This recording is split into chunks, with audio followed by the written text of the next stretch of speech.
So, dear students, welcome back, and I hope all of you will be fine. In this video, we are going to discuss the textual questions of the poem A Lecture Upon the Shadow. This is the first poem, first lesson in your textbook of English literature for class 12th. That is Glory Second by J.K. Bose. तो जो poem है वो already हमने discuss कर ली, तो इसका जो central idea है या इसका जो थीम है वो क्या है. And here we are going to start its textual questions. How do the shadows before noon differ from the shadows after noon? What do the two kinds of shadow represent? जो दोपहर से पहले की जो शैडोज़ होती हैं जिनके बारे में शायर बात कर रहा है, और जो फिर दोपहर के बाद में जो शैडोज़ बनती हैं, तो ये जो शैडोज़ हैं, ये जो परछाई हैं, ये किस चीज़ को रिप्रेजेंट करती हैं? इसका जो आंसर है वो यहाँ मैंने लिखा है. इन the poem the shadows before Noon and shadows after Noon represent the different stage of relationship between the two lovers. तो इस पोएम में जो शैडोज़ के बारे में या पोइट बात कर रहा है, तो ये असल में जो अलग अलग स्टेज आते हैं रिलेशनशिप में बिटवीन टू लवर्स, दो प्रेमियों के दरमियान, तो उनको दर्शाता है. Noon which is a brief period represent the stage of absolute love. Noon के बारे में जो शायर यहाँ पे बात कर रहे हैं दोपहर के वक्त में, वो एक ब्रीफ टाइम होता है जब सूरज बिल्कुल हमारे सर के ऊपर होता है. वो एक ऐसा स्टेज होता है जब दो प्रेमियों के दरमियान जो लव है वो एक एब्सोल्यूट स्टेज पे होता है, एक इपिक पॉइंट के होता है. इनके दरमियान कोई इशू, कोई मसला, कोई प्रॉब्लम नहीं होती. Similarly the shadows before noon are compare to the lovers when their love is at an immature stage.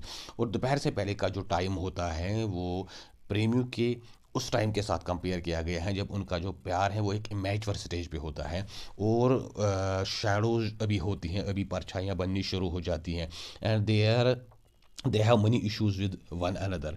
उनके आपस में कई सारे इश्यूज़ होते हैं, उन्होंने अभी तक एक दूसरे को पूरी तरह से समझा नहीं होता है, और उनका प्यार अभी मैच्योर नहीं हुआ होता है. And had not understood each other fully. अभी उन्होंने एक दूसरे की पर्सनैलिटी को, शख्सियत को पूरी तरह से नहीं जांचा होता है.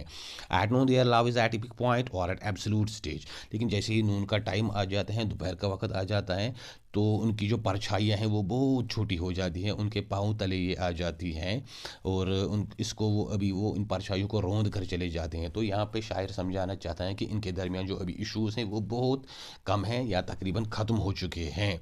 But after the noon there again grow shadows. लेकिन दोपहर के बाद में फिर से ये परछाइयाँ बढ़नी शुरू हो जाती हैं, और उस टाइम ये बड़ी लंबी हो जाती हैं. At this time long the issues between them start again. इनके दरमियान फिर से मसले खड़े हो जाते हैं, क्योंकि जो इपिक पॉइंट होता है प्यार का वो अभी इससे नीचे आ रहे होते हैं. And there came disguise.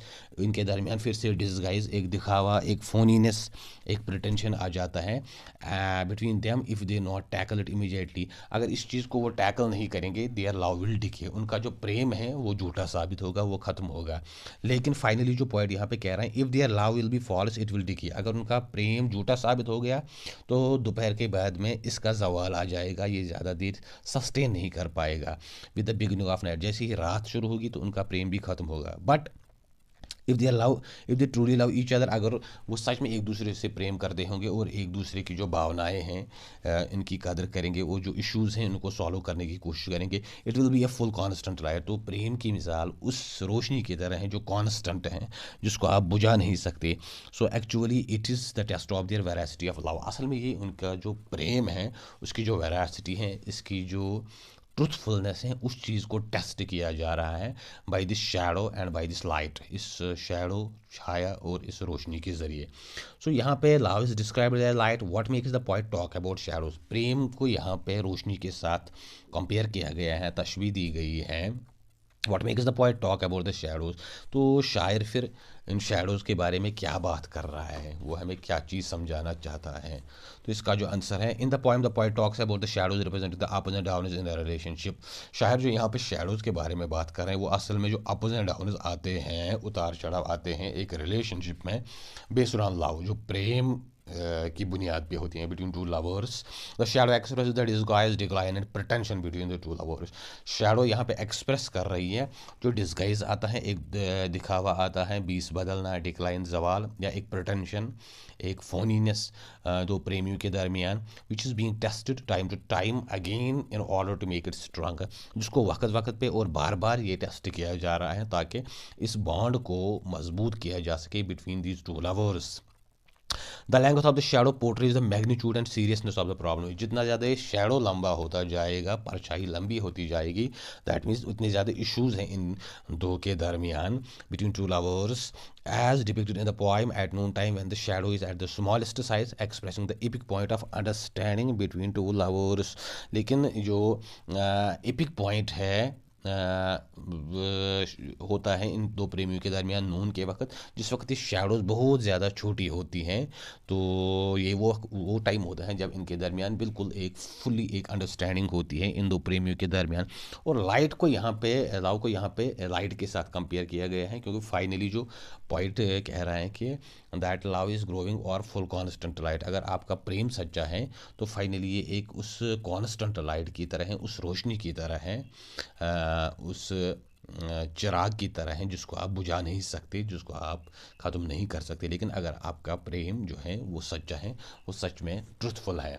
इसके बाद जो क्वेश्चन थर्ड है यहाँ पे, that is comment on the use of image of shadows for the idea that the people wants to convey। जो यहाँ पे शैडो की जो इमेज है जो शायर ने इस्तेमाल की हैं, for the idea that people wants to convey, और जो लोग यहाँ पे उससे कन्वे कर रहे हैं, क्या मैसेज ले रहे हैं। तो point has to explicit The poet has two explicit ideologies perspective in the narration. The first ideology is to depict the bond of love between the lovers and understanding between them। शायर यहाँ पे दो ideologies या दो perspective देना चाहते हैं। एक तो ये है कि जो बॉन्ड है दो प्रेमियों के दरमियान और जो उनके दरमियान अंडरस्टैंडिंग है। This stage comes at the noon time when shadows are at the smallest and at the end when the poet say love is a growing और फुल कॉन्स्टेंट लाइट। ये स्टेज तब आता है जब दोपहर का टाइम होता है और जब ये शैडोज़ परछाइयाँ बहुत छोटी हो जाती हैं और इन दो प्रेमियों के दरमियान अब कोई ऐसा कोई इशू नहीं है, कोई मसला नहीं है, कोई मिसअंडरस्टैंडिंग नहीं है। और फाइनली जो पॉइंट लास्ट में कह रहे हैं, love is a full growing और full love is a growing और फुल कॉन्स्टेंट लाइट। शायर कह रहे हैं कि लव एक बढ़ती हुई चीज़ है और ये एक कॉन्स्टेंट लाइट है। The second perspective the point wants to convey is the problems. जो दूसरा पर्सपेक्टिव है इसमें शायर जो है वो उन प्रॉब्लम्स की बात कर रहे हैं, issues डिस्गाइजेज which came between two lovers which he represented by the growing of shadows before noon and after the noon। वो इश्यूज वो मसले जो शायर हमें शैडोज़ के ज़रिए समझाना चाहता है, जो दोपहर से पहले इन दो प्रेमियों की बनती है और फिर दोपहर के बाद में भी ये बनती है।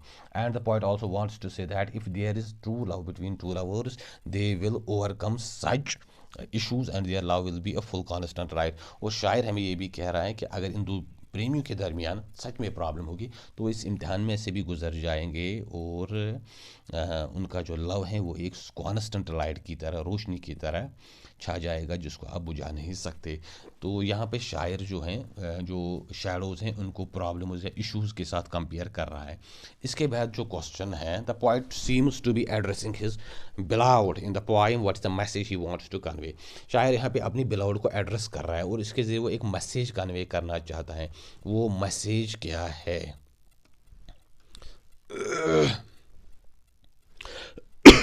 In the poem, the poet addresses his beloved one to convey the different stage of love to her। शायर यहाँ पे अपनी beloved को ये मैसेज कन्वे करना चाहता है कि प्रेम में या प्यार में बहुत सारे स्टेजेस, बहुत सारे मरहले आ जाते हैं। The poet tried to explain to his lady love that everything seems to be excellent and cream like when the love is fresh। और शायर यहाँ पे अपनी beloved से कह रहा है कि हर चीज़ ठीक दिखती है, हर चीज़ वो क्रीम लाइक दिखती है जब प्यार जो है वो एक अर्ली स्टेज में होता है। At the initial stage people who are deeply in love tend to forget themselves. Initial stage में लोग जो हैं इतने जो बिल्कुल वो इतने इसमें बिल्कुल एंटेंगल हो जाते हैं कि वो सब चीज़ें भूल जाते हैं प्रेम में। But as they grow older they realize that there are some issues between lovers that needs to be solved. लेकिन वक्त के साथ साथ उनको समझ आता है कि इस प्रेम में कुछ ऐसे इश्यूज़ हैं जिनको सॉल्व करने की ज़रूरत है। At the earliest so they get more assertive as they try to know each other.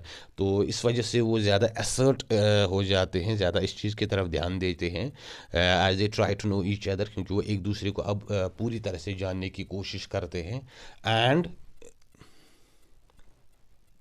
Much more closely and deeper, बिल्कुल एक क्लोजली लेवल पे एंड और डीपर लेवल पे, gaining A clear understanding of life, ज़िंदगी की जो understanding है इसको समझने की कोशिश करते हैं, ज़िंदगी का जो फ़लसफ़ा है। और time love grows with maturity, लेकिन मैच्योरिटी के साथ जो प्रेम है वो भी बढ़ता है। Encouraging them to fight all the odds, और ये इन प्रेमियों को इस चीज़ पे इनक्रेज करता है कि जो ऑड्स हैं, जो इश्यूज़ हैं प्रेमियों के दरमियान, वो इन इश्यूज़ को दूर करे, उनके खिलाफ लड़े and face the ups and downs they came across, और जो अप्स एंड डाउन्स प्रेम में आते हैं, प्यार में आते हैं, दे केम अक्रॉस, इनके खिलाफ भी वो इनको वो फेस करे, इनसे वो मुकाबला करे।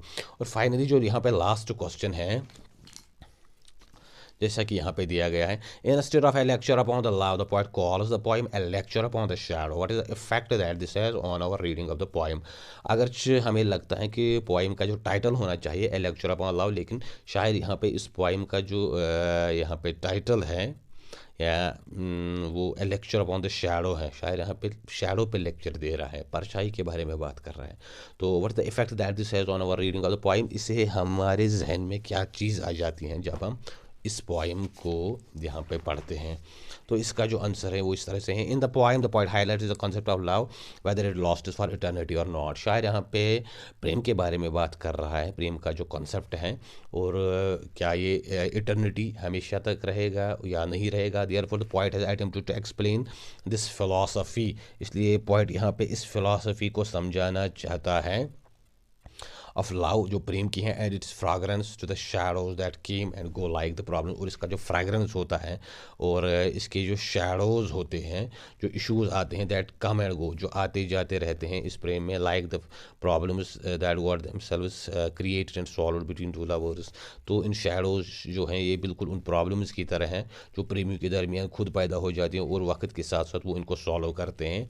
And when the shadow developed before the noon, और जब दोपहर से पहले शैडो बनती हैं, got smallest at the noon, और जो नून का टाइम होता है, दोपहर का टाइम होता है, इस वक्त ये बिल्कुल ही छोटी हो जाती हैं। And start lengthening again after the noon time, और फिर दोपहर के बाद में ये शैडोज फिर से लंबी होना शुरू हो जाती हैं। डिपेंड्स अपॉन द सन's पोजीशन, ये सूरज की पोजीशन पे ये डिपेंड करता है। दैट मीन्स इन प्रेमियों के दरमियान अलग अलग स्टेजेस तो आएंगे ही, लेकिन इनको ये खुद ही टैकल करना पड़ेगा इन इशूज़ को। The same philosophy applies to the relationship of love between two people, बिल्कुल ही दो प्रेमियों के दरमियान ऐसे स्टेजेस आते रहते हैं। कभी उनको लगता है कि उनका प्रेम बहुत ज़्यादा मजबूत है, फिर लगता है कि इसमें कोई वीकनेस आ गई है, विच reflects the complex factors and circumstances. दो प्रेमियों के दरमियान भी जो रिलेशनशिप होती हैं वो कम्प्लेक्स होती हैं, कभी वो ठीक से चलती हैं, कभी उसमें कुछ मसले मसाइल आ जाते हैं, और जो सर्कमस्टेंसेस हालात जो हैं वो बदलते रहते हैं, सच एज इमोशनल आउटबर्स्ट्स, कभी कभी उनमें वो एक इमोशनल आउटबर्स्ट हो जाता है, जज्बाती हो जाते हैं, मिसअंडरस्टैंडिंग्स, और कभी कभी मिसअंडरस्टैंडिंग्स या मिसकॉन्सेप्शंस आ जाते हैं जो इन प्रेमियों को सॉल्व करने पड़ते हैं। तो शायर ने इसीलिए यहाँ पे इस पोइम को शैडो के, इन प्रेमियों के प्यार को जो शैडो के साथ कंपेयर किया है, जो आती जाती रहती हैं, और that is why he title the poem A lecture about the shadow instead of a lecture upon the love.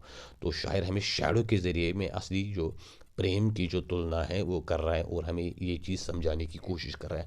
तो हमें लगता है कि इसका जो टाइटल है a lecture upon the shadow, it is appropriate, यही इसका अप्रोप्रिएट एप्ट टाइटल है जो शायर ने यहाँ पे रखा है। सो डियर व्यूअर्स, फाइनली ये थे हमारे क्वेश्चंस जो हमने देख लिए, and then there is suggested reading, ये पोएम्स आपको पढ़नी चाहिए। Go and catch a falling star, बड़ी ज़बरदस्त पोएम है जॉन डन की, हमने पढ़ी है। और एक और पोइम है इसकी द फ्ली भाई जॉन डन, ये भी इसकी बड़ी ज़बरदस्त पोइम, एक मेटाफिजिकल, दोनों एक मेटाफिजिकल ट्यून, मेटाफिजिकल अंदाज, मेटाफिजिकल स्टाइल में लिखी गई पोइम्स हैं। तो जैसा कि मेटाफिजिकल इसका अपना एक वो तुरा इम्तियाज़ थे, एक उनकी अपनी एक हॉल मार्क था, बिल्कुल ही उस स्टाइल में ये पोइम्स लिखी गई हैं।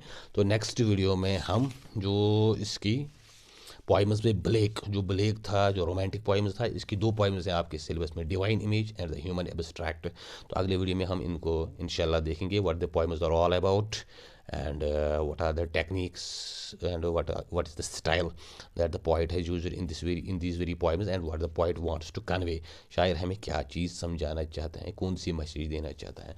सो अगर आपको ये वीडियो अच्छा लगा हो और आपको ये जो पोइम है लेक्चर अपॉन द शैडो, इसका थीम सेंटर आइडिया समझ आया हो, तो इस चैनल को ज़रूर सब्सक्राइब करें, इस वीडियो को शेयर करें और बेल आइकन पे क्लिक करें। Wish you all the best and thank you.